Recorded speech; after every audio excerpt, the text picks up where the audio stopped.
Cold war and नाम। हम chapter 1 को ही डिस्कस कर रहे थे। जो चैप्टर 1 है आपका पार्ट फर्स्ट का, कोल्ड वॉर एंड नाम के नाम से, इसमें अभी तक हमने कोल्ड वॉर और नाम के बारे में पूरा एक्सप्लेन कर लिया है। अब हम इसके आगे कुछ एक ऐसे पॉइंट्स जो आपके एग्ज़ाम में आते हैं, उन पॉइंट्स को आप अच्छे से समझोगे।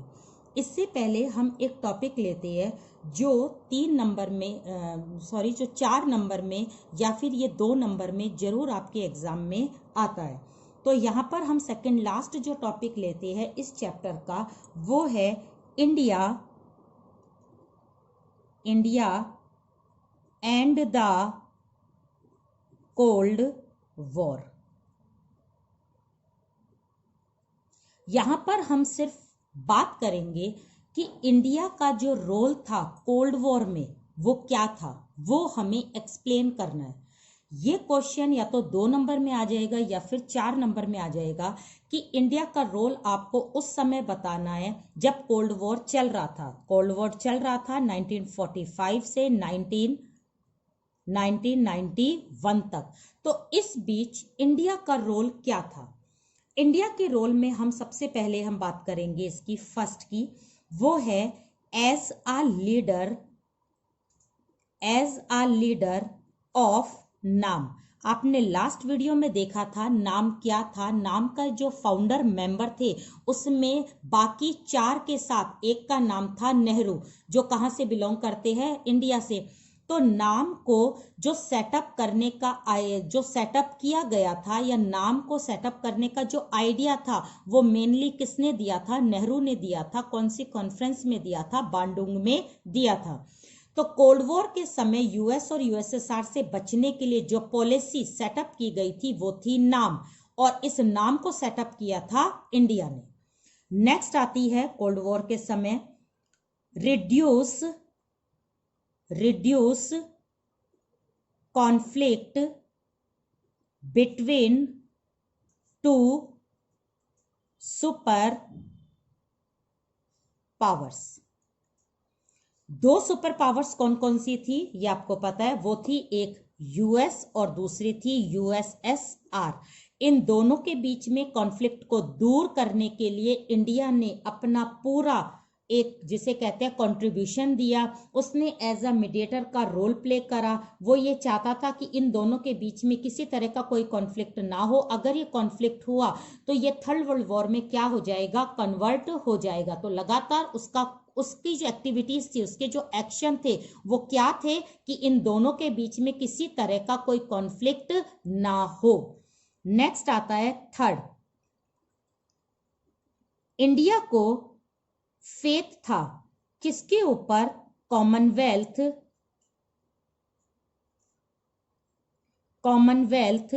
Of nation. अब सबसे पहले हमें समझना है कि कॉमनवेल्थ ऑफ नेशन है क्या। ये एक ऑर्गेनाइजेशन है जिसके अंदर वही कंट्री इन्वॉल्व है जो कभी यूके की क्या थे, कॉलोनी थे, गुलाम थे। जैसे कि हम थे ब्रिटेन के गुलाम, हम लोग थे, तो हम इस ऑर्गेनाइजेशन के मेंबर है। ऐसे ही यूके के जो भी कंट्री गुलाम थे वो किसके मेंबर बन गए, कॉमनवेल्थ ऑफ नेशन के। यहां से इस ऑर्गेनाइजेशन से इंडिया को बहुत बड़ा फेथ ये था कि हमारी जो भी एक्टिविटीज होगी, यानी इस ऑर्गेनाइजेशन की जो भी एक्टिविटीज होगी वो कोल्ड वॉर को क्या करेगी, कम करेगी। इन दोनों सुपर पावर को समझाएगी और ये जो भी काम करेगी वो कोल्ड वॉर को कम करने के लिए करेगी। सारे कंट्रीज किसको हेल्प कर रहे थे, इंडिया को हेल्प कर रहे थे ताकि कोल्ड वॉर आगे ना बढ़े। तो इनकी एक्टिविटीज कोल्ड वॉर में कैसी थी, पॉजिटिवली थी। इन्होंने कभी भी कोल्ड वॉर को बढ़ाने की कोई एक्टिविटीज नहीं की। नेक्स्ट आता है फोर्थ रोल जो इंडिया का था वो था प्रिवेंट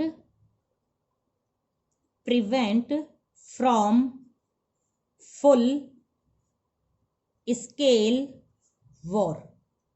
अगर हम फुल स्केल वॉर की बात करें तो बात थर्ड वर्ल्ड वॉर की आती है। थर्ड वर्ल्ड वॉर एक अपने आप में ही सोचकर डराने वाला विचार था। तो यहाँ पर कॉमनवेल्थ को लेकर या इंडिया का अपना अकेला सिंगल कंट्रीब्यूशन कोल्ड वॉर को कम करने की पूरी कोशिश कर रहा था, ताकि ये कोल्ड वॉर किस में कन्वर्ट ना हो जाए, थर्ड वर्ल्ड वॉर में।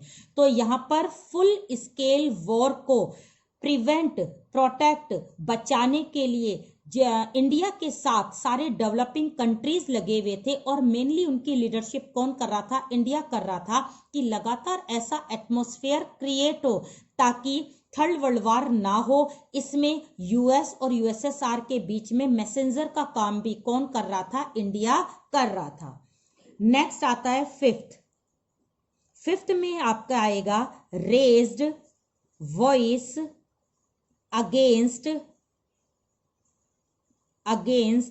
the newly decolonized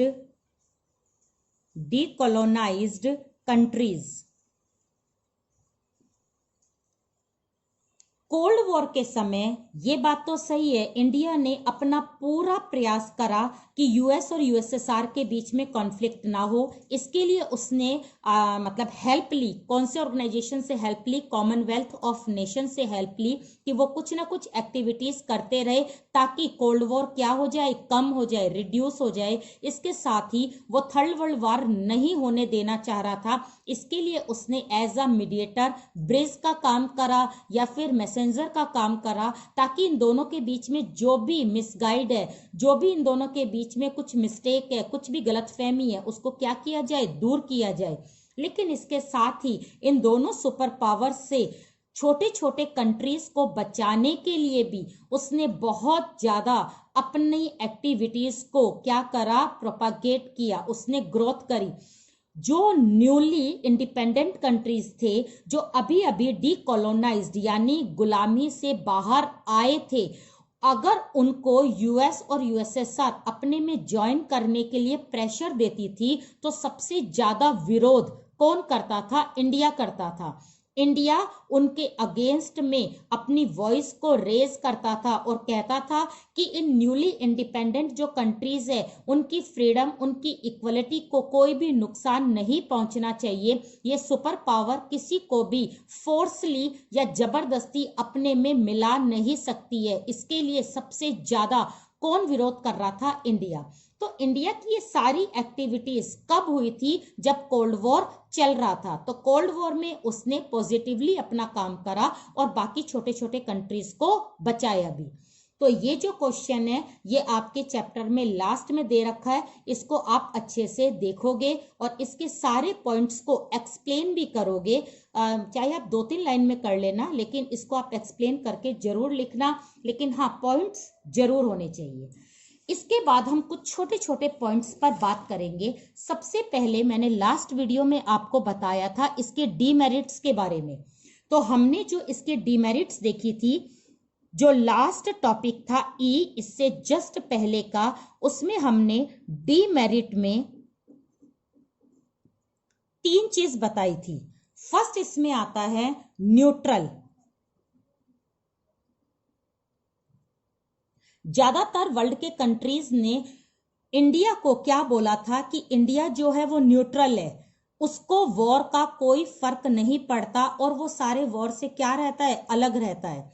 अगर ये क्वेश्चन डीमेरिट में आता है तो आप डीमेरिट वही लिखोगे जो आपको बताई गई है, वो 5 डीमेरिट आपको लर्न करनी है। लेकिन अगर ये क्वेश्चन वैल्यू बेस्ड आएगा, तो मैं वैल्यू बेस्ड की बात बता रही हूं, तो वैल्यू बेस्ड में अगर आपके ऊपर छोड़ दिया कि क्या इंडिया न्यूट्रल कंट्री है, तो आप इसमें साफ लिखोगे नो, इंडिया न्यूट्रल कंट्री नहीं है। वो कंट्री ऐसा है ही नहीं कि वो क्या रहे, वो बिल्कुल एक तरह से न्यूट्रल रहकर या वॉर से अलग रहे। कहीं पर भी कोई भी वॉर होता है, सिविल वॉर होता है, एथनिक स्ट्राइफ होती है, या कोई ऐसा कोई छोटा मोटा जिनोसाइड वगैरह होता है, तो इंडिया अपनी वॉइस को रेज करता है, अपने व्यूज देता है, तो हम उसको न्यूट्रल नहीं कह सकते। इसके बाद सेकंड वैल्यू बेस्ड क्वेश्चन आता है आइसोलेटेड। अब हमने डीमेरिट में पढ़ा था वो आइसोलेटेड है। तो अगर एग्जामिनर डीमेरिट पूछता है कि डिस्क्राइब द डीमेरिट्स ऑफ नाम, तो आप न्यूट्रल भी लिखोगे, आइसोलेटेड भी लिखोगे। लेकिन अगर ये ही क्वेश्चन वैल्यू बेस्ड आया कि इज इंडिया आइसोलेटेड कंट्री, तो आप बिल्कुल एब्सोल्युटली बिना अपने दिमाग को लगाए एकदम कह दोगे नो, क्योंकि इंडिया आइसोलेटेड भी नहीं है, वो हर एक मैटर से अलग नहीं रहता। वो हर एक स्पोर्ट्स मीटिंग हो, कॉन्फ्रेंस हो, वैसे भी वर्ल्ड की कोई मीटिंग हो, कल्चरल प्रोग्राम हो, एजुकेशनल प्रोग्राम हो, डिजीज हो, हेल्थ हो, कोई भी मैटर हो, उसमें वो इन्वॉल्व होता है। उसके यहाँ से रिप्रेजेंटेटिव बाहर की तरफ जाते हैं और अपने व्यूज रखते हैं, तो वो आइसोलेटेड भी नहीं है और ना इंडिया न्यूट्रल है।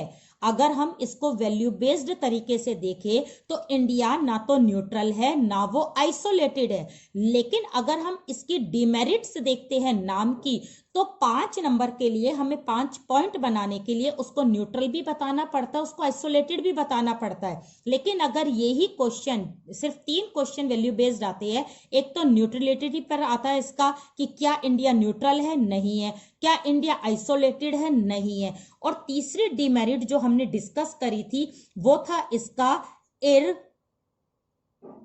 इररेलेवेंस।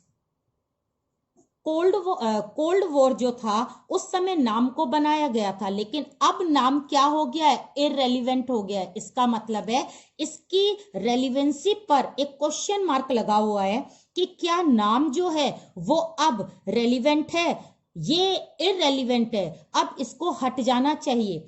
तो अगर हम इसकी डिमेरिट को देखते हैं तो बिल्कुल ये न्यूट्रल है, ये आइसोलेटेड भी है और ये इररेलेवेंट भी है, इसको हट जाना चाहिए, ये बात बिल्कुल सही है। लेकिन ये 3 क्वेश्चन अगर वैल्यू बेस्ड में आ गए तो आपको बताना है इंडिया न्यूट्रल नहीं है, इंडिया आइसोलेटेड नहीं है, इंडिया का जो नाम है वो इररेलेवेंट नहीं है, यानी उसकी रेलिवेंस है। रेलिवेंस का मतलब होता है इंपॉर्टेंस, उसकी नीड। आज भी नाम इंपॉर्टेंट है, आज भी नाम की नीड है। अब आप इसको जस्टिफाई कैसे करोगे, सिंपल बात है, आप इसकी क्या लिखोगे, मेरिट्स।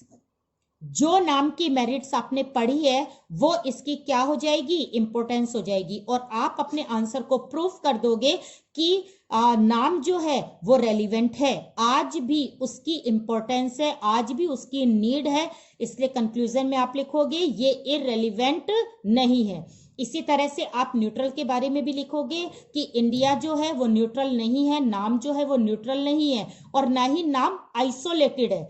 तो ये तीनों क्वेश्चन अगर वैल्यू बेस्ड आए तो आप इनके अपोज में लिखोगे और इंडिया के सपोर्ट में लिखोगे। लेकिन अगर सिंपल नाम की demerit I, describe the 3, 4, 2 demerits of नाम, तो आप इसमें बिल्कुल न्यूट्रल लिखो, आइसोलेटेड लिखो, इररेलेवेंस लिखो और बाकी के 2 और है वो भी आप लिखोगे। लेकिन ये 3 क्वेश्चन अगर वैल्यू बेस्ड आए तो आपको इन्हें सपोर्ट नहीं करना है।